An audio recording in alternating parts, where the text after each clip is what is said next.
Assalamualaikum warahmatullahi wabarakatuh. Perkenalkan, nama saya Delia Putri Lestari dengan NIM 2223240032. Saya berasal dari kelas PGMI 3B dan di sini saya akan membuat tugas ujian akhir semester, yaitu dari mata kuliah Sejarah Kebudayaan Islam atau SKI, di mana di sini saya akan membahas materi yang sebelumnya sudah kami presentasikan. Silakan disimak. Baik, materi yang pertama yang akan kita bahas adalah materi dari kelompok 6, yaitu adalah perkembangan ilmu pengetahuan dalam Islam. Di mana yang pertama kita akan membahas tentang periode awal Islam, terus yang kedua tentang masa Umayyah, terus yang ketiga ada masa Abbasiyah, dan yang terakhir adalah periode modern. Di mana periode awal Islam adalah sejarah Islam bermula dengan peristiwa turunnya wahyu Al-Quran dari Allah Subhanahu wa Ta'ala kepada Nabi Muhammad SAW pada 611 Masehi, yaitu ayat-ayat Al-Quran turun secara berangsur-angsur dalam waktu lebih dari 2 dekade. Sebagiannya di Mekah, yang lainnya di Madinah. Nabi Muhammad SAW tidak pernah berhenti menerima wahyu dari Allah Subhanahu wa Ta'ala selama menjadi nabi dan rasul, mulai dari berusia 40 tahun hingga wafatnya di usia 63 tahun. Nabi Muhammad SAW berusaha sangat keras memperkenalkan Islam kepada penduduk kota Mekah dan mengajak mereka mengimani agama baru tersebut. Islamisasi yang dilakukan pada masa Nabi Muhammad SAW dilanjutkan oleh para sahabat dan pengikutnya. Di penghujung hidupnya sudah ada rencana perluasan pengaruh Islam ke Syariah di utara. Hal ini kemudian dilaksanakan secara antusias di masa kepemimpinan Abu Bakar Al-Siddiq pada tahun 632 sampai 634 Masehi dan Umar bin Khattab yaitu pada tahun 634 sampai 644 Masehi. Periode awal Islam adalah sifat ilmu sejarah yang mengkaji peristiwa dalam konteks waktu dan tempat dengan patokan yang bermacam-macam. Periode Islam dimulai dari periodisasi Nabi Muhammad SAW hingga perkembangan Islam sampai saat ini. Periode awal Islam ini sering disebut sebagai fase yang mana kitab suci Al-Quran baru diturunkan di tengah-tengah umat manusia. Periode ini mulai dari abad ke-7 sampai abad ke-13 Masehi. Nah, terus yang selanjutnya ada materi tentang masa Umayyah. Sebutan Daulah Umayyah berasal dari nama Umayyah Ibnu Abdi Syam. Ibnu Abdi Manaf, salah satu seorang pemimpin suku Quraisy pada zaman jahiliyah atau sebelum Islam. Bani Umayyah baru masuk Islam setelah Rasulullah berhasil menaklukkan kota Mekah, yaitu adalah Fatu Mekah. Sepeninggalannya Rasulullah, Bani Umayyah bercita-cita ingin mengganti jabatan Rasulullah sebagai khalifah. Namun keinginan itu tidak mereka buka secara terang-terangan lantaran khalifah yang ditunjukkan langsung oleh masyarakat yaitu Abu Bakar dan kemudian diganti oleh Umar ibnu Khattab. Setelah diangkatnya sebagai Utsman ibnu Affan sebagai khalifah, disinilah Bani Umayyah mulai menyebarkan misi-misinya untuk meletakkan dasar-dasar Khalifah Umayyah. Dan masa inilah Umayyah berusaha sekuat tenaga untuk memperkuat posisinya agar bisa menaklukkan kota Syam tunduk di bawah kendalinya. Terus selanjutnya yaitu adalah masa Abbasiyah. Nah, kekuasaan dinasti Abbasiyah atau Khalifah Abbasiyah melanjutkan kekuasaan Bani Umayyah. Dinamakan Khalifah Abbasiyah karena para pendiri dan penguasa dinasti ini adalah keturunan Abbas, paman Nabi Muhammad SAW. Dinasti Abbasiyah didirikan oleh Abdullah Al-Saffah bin Muhammad bin Al bin Abdullah bin Abbas. Ketika dinasti Umayyah berkuasa, Bani Abbas setelah melakukan usaha perebutan kekuasaan. Bani Abbas telah mulai melakukan upaya perebutan kekuasaan sejak masa Khalifah Umar bin Abdul Aziz, yaitu pada tahun 717 sampai 720 Masehi. Berkuasa Khalifah itu dikenal liberal dan memberikan toleransi kepada kegiatan kekuasaan Syiah. Nah, pergantian kekuasaan dinasti Umayyah oleh dinasti Bani Abbasiyah diwarnai dengan pertumpahan darah. Meskipun kedua dinasti ini berlatar belakang beragama Islam, akan tetapi dalam pergantian posisi pemerintahan melalui perlawanan yang panjang dalam sejarah Islam. Materi yang terakhir yaitu adalah periode modern. Secara umum dimulai dari akhir abad ke-18 hingga saat ini. Tentu dalam perjalanan perkembangan ilmu pengetahuan di semua negara memiliki corak dan pembaru masing-masing. Seperti Indonesia, perkembangan pengetahuan Islam di negara ini tidak bisa lepas dari peran dua organisasi masyarakat besar, yaitu Muhammadiyah dan Nahdlatul Ulama. Keinginan ini kemudian dijematakan dengan membangun lembaga-lembaga formal yang diajarkan dengan sistem dan model seperti sekolah pada zaman kolonialisme. Dalam lembaga tersebut, Kiai Ahmad Dahlan mengenalkan pemikiran pada reformis Islam terkemuka seperti Jamaluddin Afghani, Rashid Ridho, Muhammad Abdul, dan sebagainya. Baik, materi selanjutnya itu adalah materi dari kelompok 7, yaitu adalah seni dan islami. Nah, yang kita ketahui sendiri, seni islami adalah seni yang dapat mengungkapkan keindahan dan konsep tauhid sebagai esensi akidah, tata nilai, dan norma Islam, yaitu menyampaikan pesan atau kesan Tuhan. Seni Islam diilhami oleh spiritualisasi dalam secara langsung, sedangkan wujudnya dibentuk karakteristik-karakteristik tertentu. Menurut Ernst Diaz berpendapat bahwa seni Islam atau seni Islamis adalah seni yang mengungkapkan sikap pengabdian kepada Allah Subhanahu wa taala. Kemudian menurut Muhammad Abdul Jabbar Bek berpendapat bahwa suatu seni mempelajari Islamis jika hasil seni itu mengungkapkan pandangan hidup kaum muslimin, yaitu konsep tauhid, sedangkan seniman yang membuat objek seninya tidak mesti seorang muslim. Terus selanjutnya, adapun bentuk karakteristik dalam seni Islam adalah kreativitas yang berkaitan erat dengan estetika dan sangat ketergantung pada kesadaran pribadi seniman. Estetis dan kreativitas merupakan syarat mutlak sebuah karya seni, sehingga bagi seorang seniman muslim, selain telah menciptakan karya seni yang bermanfaat dan indah, sekaligus dia telah menjalankan ibadahnya. Nah, sebagai satu kesatuan integral, seni terdiri dari 4 komponen esensial, yaitu yang pertama ada karya seni, yaitu atau wujud atau benda. Terus yang kedua ada kerja cipta seni atau suatu proses penciptaan. Terus yang ketiga ada cipta seni atau suatu pandangan, konsep ataupun gagasan. Terus yang terakhir ada dasar tujuan seni, yaitu suatu ibadah, manfaat etis atau logis dan estetis.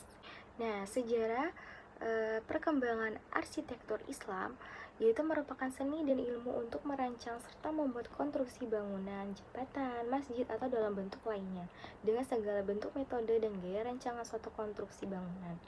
Nah, arsitektur Islam juga sebagai salah satu bagian dari kebudayaan Islam yang merupakan hasil usaha manusia yang berwujud konkret dalam upayanya untuk memenuhi kebutuhan jasmani dan rohani. Nah, dan kebudayaan itu merupakan segala ciptaan manusia yang hanya merupakan usaha untuk memberikan bentuk dan susunan baru kepada pemberian Tuhan sesuai dengan kebutuhan jasmani dan rohani. Terus, jauh sebelum Islam dalam mempengaruhi gaya arsitektur ke Islam, arsitektur sudah berkembang pesat seperti Yunani, Persia, Mesir kuno, dan bangsa-bangsa lainnya. Nah, pada umumnya, corak bangun tersebut seperti bangunan gereja, istana raja, tata kota, kuburan, dan bangunan lainnya. Kemudian Islam datang dan mempengaruhi gaya arsitektur bangunan yang bernuansa Islam seperti pengubahan gereja menjadi masjid tanpa mengubah bentuk aslinya dan hanya mengubah pola-pola ruangan sesuai kebutuhan Islam itu sendiri. Nah, selama berabad semasa penyebarannya, ternyata Islam juga mengubah sikap hidup bangsa-bangsa dan daerah-daerah yang terjangkau. Terus selanjutnya ada karakteristik utama arsitektur dalam Islam, yaitu Petruccioli dan Pirani menyatakan bahwa arsitektur Islam memiliki 6 karakteristik utama yang meliputi, yaitu yang pertama adalah unsur ekspresi dan keimanan dan tauhid, yang salah satunya dijawatakan dalam konsep kiblat Quran surah Al-Baqarah ayat 144 sebagai orientasi perancangan. Terus yang kedua adalah gambaran surga di dunia dengan mengambil makna substansi dari keindahan surga, tidak hanya gambaran fisik semata, serta sebagai sarana tadabbur akan kekuasaan Allah Subhanahu wa taala. Terus yang ketiga adalah memberikan penekanan terhadap keagungan Tuhan di mana keindahan dan ke estetika dalam arsitektur tidak terlepas dari kepasrahan dan penyerahan diri sang arsitek terhadap kebesaran dan keagungan Allah Subhanahu wa taala sebagai zat yang memiliki segala keindahannya, yaitu Quran surah An-Naml ayat 44. Yang keempat adalah bentuk pengakuan terhadap keagungan Tuhan yang mendorong pembangunan untuk tawadu, mengakui akan sifat maha dari Allah. Terus yang kelima, ada bentuk pengabdian atau ibadah terhadap Tuhan di mana segala aspek proses arsitektur dimaknai sebagai ibadah sesuai fitrah manusia. Dalam Quran surah Az-Zariyat ayat 56. Terus yang keenam, bentuk implementasi nyata terhadap setiap ajaran dalam Islam. Dan arsitektur tersebut ditenggerai dapat membantu setiap perancangan untuk merumuskan tujuan perancangannya, sehingga mampu menghasilkan setting arsitektur yang menjamin hubungan multidimensi ke arah yang lebih baik. Dan baik, materi selanjutnya adalah materi dari kelompok 8, yaitu adalah kesusistraan dan ilmu pengetahuan Islam, di mana pengertian kesusistraan secara etimologi menurut asal-usul kata kesusistraan berarti karangan yang indah. Nah, sastra dari bahasa Sanskerta artinya adalah tulisan ataupun karangan. Akan tetapi sekarang pengertian kesusistraan perkembangan melebihi pengertian etimologi tersebut. Nah, kata indah amat luas maknanya, tidak saja menjangkau pengertian-pengertian jahiliyah, tapi keterutamaan adalah pengertian-pengertian yang bersifat rohania. Misalnya, bukankah pada sesuatu yang jelek orang masih bisa menemukan hal-hal yang indah? Sebuah cipta sastra yang indah bukanlah karena bahasanya yang beralun-alun dan penuh irama. Ia harus dilihat secara keseluruhan temanya, amanatnya, dan strukturnya. Pada nilai yang terkandung di dalam cipta sastra itu, nilai-nilai itu adalah yang pertama seperti nilai estetika, nilai-nilai normal, dan yang terakhir itu adalah nilai-nilai konsepsional. Nah, terus ada juga macam-macam kesusistraan. Yang pertama itu adalah syair, di mana syair adalah satu puisi lama, yaitu yang berasal dari Persia dan dibawa masuk ke Nusantara bersama dengan masuknya Islam ke Indonesia. Kata istilah syair berasal dari bahasa Arab, yaitu syiir atau ayur, yang berarti perasaan yang menyadari. Kemudian kata ayur berkembang menjadi asyur, yang berarti puisi dalam pengetahuan umum. Di antara para penyair pada masa Abbasi yang terkenal adalah Abu Nawas, penyair kondang dengan ayairnya tentang Irak, asmara, berburu, dan ragam objek syair lainnya. Nah, sejalan dengan kebudayaan kemewahan yang tersebar pada masa Abbasiyah. Nah, terus Ibnu Utaibi pada tahun 213 sampai 276 Hijriah adalah penyair yang mengikuti jejak Abu Nawas. Dalam pembaruan syair, ia terkenal dengan kritikan dan pernyataannya bahwa dalam menghakimi para pendahulu dan orang-orang yang kemudian harus berdasarkan bakat tanpa memandang masa hidup mereka. Langkah Ibnu Utaibih diikuti oleh para penyair sesudahnya, seperti As-Sabil dan Ibnu Khaldun, yakni suruhan agar penyair menyurahkan dalam realita bukan cerita fiktif. Nah, ada juga faktor-faktor yang mendukung munculnya cara dan pola baru dalam syair, termasuk dalam makna, imajinasi, dan susun kalimat, juga dalam sastra umumnya pada masa Abbasiyah, yaitu yang pertama ada perbedaan bentuk kehidupan dan nilai-nilai dalam tubuh Daulah Abbasiyah dari bentuk-bentuk kehidupan dan nilai-nilai para masa jahiliyah. Terus yang kedua adalah berkembangnya kehidupan materi, sementara aspek ini pada masa jahiliyah bersahaja. Terus yang ketiga ada menyebarnya populisme yang menurunkan kedudukan bangsa Arab dan memunculkan kritik terhadap syair mereka dan maknanya. Terus yang keempat ada pengaruh budaya asing, terutama budaya Persia dalam syair dan sastra Abbasi. Terus yang terakhir ada ketergantungan para penyair selama masa Abbasi, kecuali sebentar saja pada didukungan para khalifah dan para amir. Terus ada macam-macam kesusistraan. Terus yang pertama ada prosa. Terhadap banyak perbedaan divisi yang dikemukakan oleh para ahli sastra, akan terapi perbedaan ini hanya terletak pada bahasa penyampaian saja. Namun mengenai hakikat sebuah prosa, mereka memiliki pendapat yang sama seperti yang di bawah ini.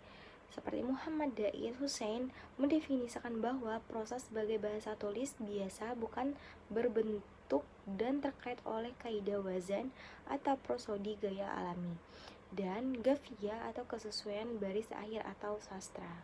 Terus pendapat lainnya mengemukakan prosa memiliki 3 pengertian, yaitu yang pertama adalah jenis karya sastra yang dibedakan puisi karena tidak terkait oleh kaidah puitika. Terus yang kedua, karya sastra yang disusun dalam bentuk cerita secara bebas yang tidak terikat oleh rima dan irama. Terus yang terakhir adalah perkataan yang tidak diatur oleh wazan-wazan dan kafiyah. Nah, contoh prosa seperti cerita, hikayat Jaka, Tarub, dongeng, Pinocchio, hikayat 1001, malam novel Ave Maria oleh Idrus dan lain-lain. Nah, ilmu pengetahuan Islam yaitu adalah ilmu yang didasarkan dengan Al-Quran dan hadis. Ilmu pengetahuan Islam mencakup berbagai bidang seperti sains, teknologi, filsafat, dan sejarah. Ilmu pengetahuan adalah seluruh usaha sadar untuk menyelidiki, menemukan, dan meningkatkan pemahaman manusia dari segi kenyataan dalam alam manusia. Ilmu pengetahuan Islam harus didasarkan pada iman dan takwa, karena tanpa dasarnya keimanan dan ketakwaan, ilmu pengetahuan tersebut tidak akan menghasilkan kemaslahatan bagi umat manusia dan alam lingkungannya.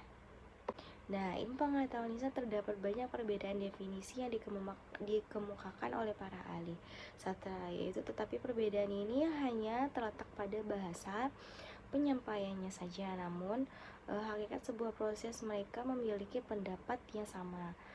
Nah, sastra dalam ilmu pengetahuan Islam juga memiliki peran penting dalam memberikan pesan. Yang pertama adalah sastra dapat memainkannya sebagai media untuk menjadi sumber informasi untuk menyampaikan nilai-nilai moral, pendidikan, dan membudayakan sebuah kisah ke generasi selanjutnya. Terus yang kedua adalah sastra sering digunakan sebagai media dakwah dan terdapat nilai-nilai pendidikan dalam karya sastra Islam itu sendiri. Terus yang ketiga adalah sastra Islam yang penting untuk diajarkan adalah karya sastra yang mampu meningkatkan iman dan takwa kepada Allah Subhanahu wa taala. Terus yang keempat adalah sastra dalam ilmu pengetahuan Islam juga dapat membantu dalam membangun karakter bangga. Terus yang terakhir adalah pada masa kejayaan Islam, sastra mendapat perhatian yang sangat besar dari para penguasa muslim. Baik, selanjutnya itu adalah materi dari kelompok 9, itu adalah pendidikan dalam tradisi Islam. Menurut Muhammad Tohan, pendidikan Islam adalah usaha-usaha yang dilakukan seorang mukmin untuk mengembangkan potensi fisik, rohani, dan intelektual. Ada beberapa bagian tujuan pendidikan Islam, yaitu yang pertama adalah sebuah usaha membentuk manusia muslim. Terus yang kedua adalah membentuk kedudukan sebagai makhluk sosial atau anggota masyarakat. Terus yang ketiga ada membentuk rasa tanggung jawab kepada lingkungan. Terus dan yang keempat adalah mengembangkan tugas sebagai tenaga profesional, dan yang terakhir adalah mengembangkan diri menjadi tenaga ahli di bidang ilmu, agama, dan Islami. Nah, selanjutnya itu adalah tradisi, yaitu tradisi merupakan kata yang berasal dari bahasa Latin yaitu tradito, yaitu sebuah kata yang dibentuk dari kata kerja tradevor atau trador yang mempunyai makna mentransmisikan, menyampaikan, dan mengamalkan. Nah, terus secara umum istilah tradisi dapat dirumuskan sebagai bentuk praktik dan kepercayaan yang dilakukan oleh kelompok sosial yang berintramisikan dari masa lalu. Dan baik, selanjutnya itu adalah pendidikan Islam dalam menghadapi tradisi, yaitu 3 contoh tradisi yang harus ditanggulangi oleh pendidikan Islam modern, yaitu yang pertama adalah kalang Islam yang memandang rendah dan kurang bagian pada tradisi intelektual, wacana, dan ilmiah. Terus yang kedua, ada yang kebiasaannya berpola pikir pilih Tuhan atau pilih manusia di kalangan umat muslim. Terus yang ketiga adalah terdapat tradisi pembelaan diri terhadap kebenaran yang mereka pikirkan. Nah, terus ada 3 cara lembaga pendidikan Islam untuk menghadapi tradisi yang legal di dalam masyarakat. Itu yang pertama adalah pendidikan Islam mampu mengajarkan ketaatan beribadah secara maksimal. Terus pendidikan Islam mampu memberikan ikat pengajaran berupa penerima atas kondisi materi yang jelas dan tanpa serba kekurangan. Yaitu selanjutnya adalah untuk menghadapi transisi atau peralihan, peneliti memberikan beberapa solusi. Yaitu yang pertama, sekolah harus mampu menyediakan dana dan fasilitas. Terus yang kedua, menyediakan pelatihan penggunaan teknologi. Terus selanjutnya melakukan inovasi dan pembelajaran kepada peserta didik. Terus yang selanjutnya adalah mengembangkan konsep belajar mandiri, dan yang terakhir memberikan pengawasan di sekolah. Nah, modernisasi yaitu adalah merupakan sebuah keadaan di mana di dalamnya melibatkan perubahan dalam sistem sosial yang sifatnya berlangsung secara terms atau menerus. Nah, menurut peneliti, dalam menghadapi modernisasi, lembaga pendidikan Islam dapat melakukan beberapa hal, yaitu yang pertama, total menjadi nilai-nilai dan prinsip serta karakteristik pendidikan Islam.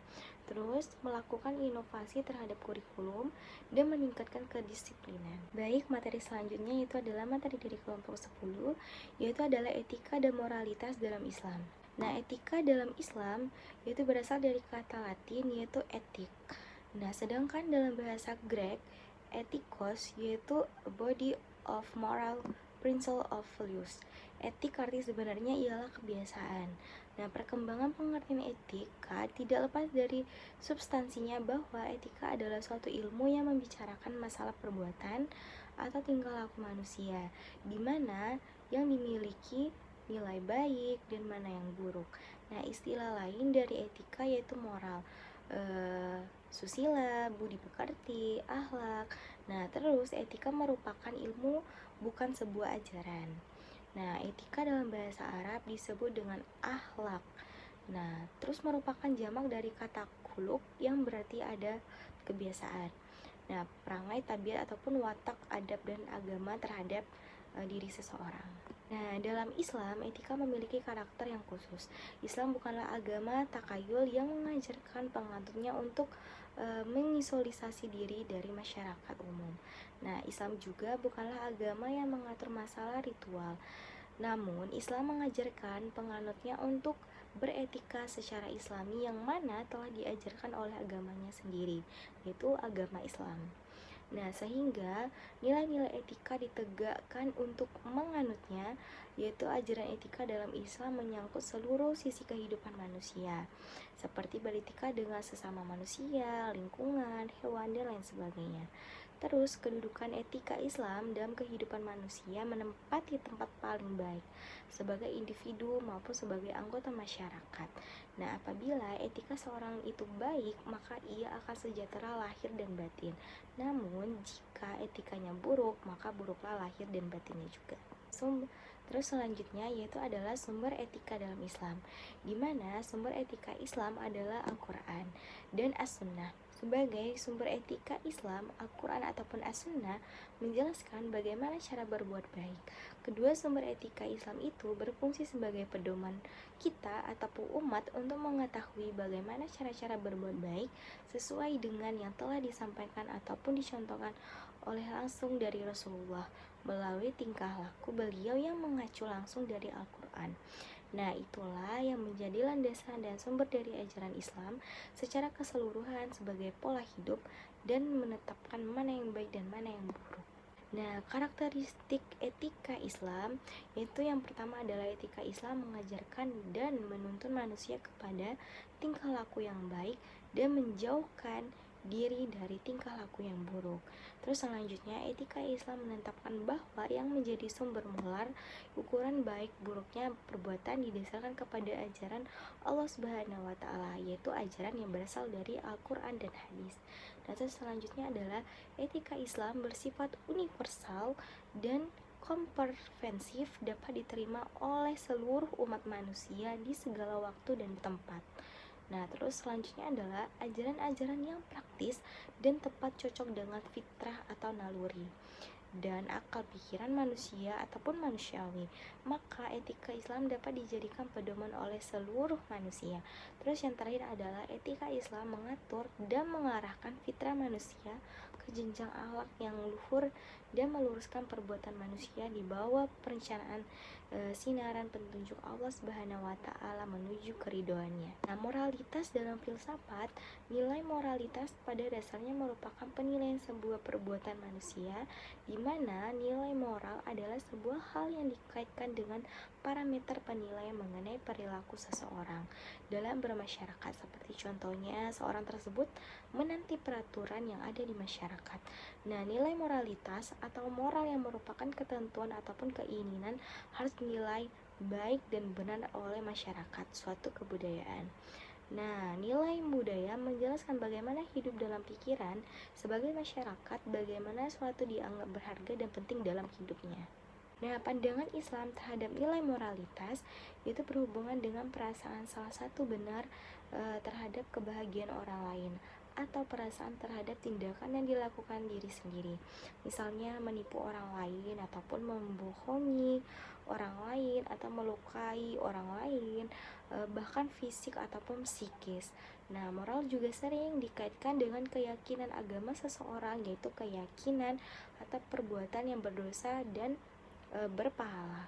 Nah, rusaknya moral seorang anak terjadi karena dua faktor utama.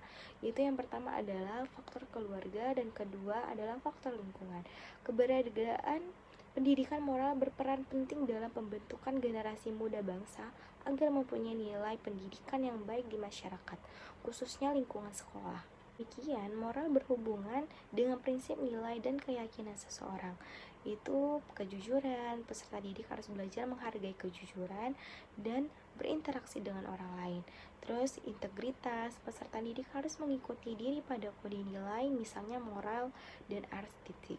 Terus yang ketiga adalah adil, peserta didik harus berpendapat bahwa semua orang harus mendapatkan perlakuan yang sama dalam memperoleh pendidikan. Terus yang terakhir adalah kebebasan, peserta didik harus yakin bahwa negara demokratis memberikan kebebasan yang bertanggung jawab secara maksimal kepada orang. Baik, materi yang terakhir adalah kontribusi Islam dalam peradaban dunia. Baik, yang pertama itu adalah pengertiannya, yaitu penelitian ini menggunakan pendekatan kualitatif dan menggunakan metode review atau teknik. Yaitu pengumpulan data yang digunakan peneliti adalah mengumpulkan informasi dari berbagai sumber seperti buku, jurnal, hasil seminar, dan diskusi dengan para ahli tentang topik. Setelah data terkumpul, peneliti melakukan analisis data dengan menggunakan teknik interpretasi data dan memberikan penjelasan teorik yang cukup terkait dengan masalah yang dihadapi.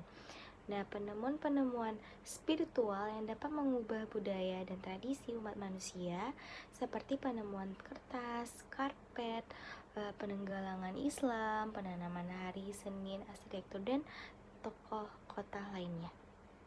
Nah, kontribusi Islam terhadap perkembangan Barat, yaitu Islam memiliki pengaruh yang signifikan terhadap peradaban Barat selama peradaban kemajuan dalam ketika mereka memperkenalkan konsep dan sistem bilangan desimal yang kemudian menjadi dasar perkembangan matematika modern. Nah, saat ini para ahli medis dalam mengembangkan sistem medis yang canggih, termasuk vaksinasi dan pembedahan.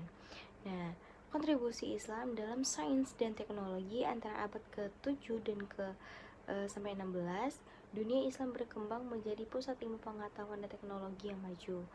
Ya, berikut ini adalah beberapa kontribusi Islam terhadap sains dan teknologi. Nah, yang pertama itu adalah matematika, di mana Islam banyak mempengaruhi penemuan dan perkembangan di bidang matematika. Salah satunya karyanya yang terkenal adalah Al-Jabar oleh Al-Khwarizmi, di mana ia memperkenalkan sistem notasi aljabar. Terus yang kedua adalah astronomi, yaitu cendekiawan muslim mengembangkan pengetahuan astronomi dengan mengamati pergerakan bintang dan planet serta menyempurnakan kalender. Lalu selanjutnya adalah kedokteran, di mana kedokteran Islam berkembang pada abad ke-8 sampai 14. Banyak penemuan di bidang ini seperti pembedahan, fototerapi, farmakologi, dan kedokteran gigi. Nah, terus selanjutnya itu adalah arsitektur, di mana Islam menunjukkan kemajuan atau kemegahan zaman ke masanya. Nah, terus mahakarya arsitektur Islam seperti Taj Mahal, Alhambra, dan Masjid Agung menjadi saksi keindahan. Nah, terus selanjutnya yaitu adalah optik, di mana Islam berkembang pada abad ke-10 sampai 12. Penemuan ini meliputi kaca pembesar. Terus ada pengembangan mesin, di mana mekanik muslim seperti Al-Jazari mengembangkan mesin dan peralatan mekanis seperti pompa air, mesin uap, dan mesin permintaan sutra. Mungkin itu saja materi yang dapat saya sampaikan. Apabila ada kata yang salah ataupun ada kata yang keliru, saya mohon maaf, dan kepada Allah saya mohon ampun. Saya akhiri. Wassalamualaikum warahmatullahi wabarakatuh.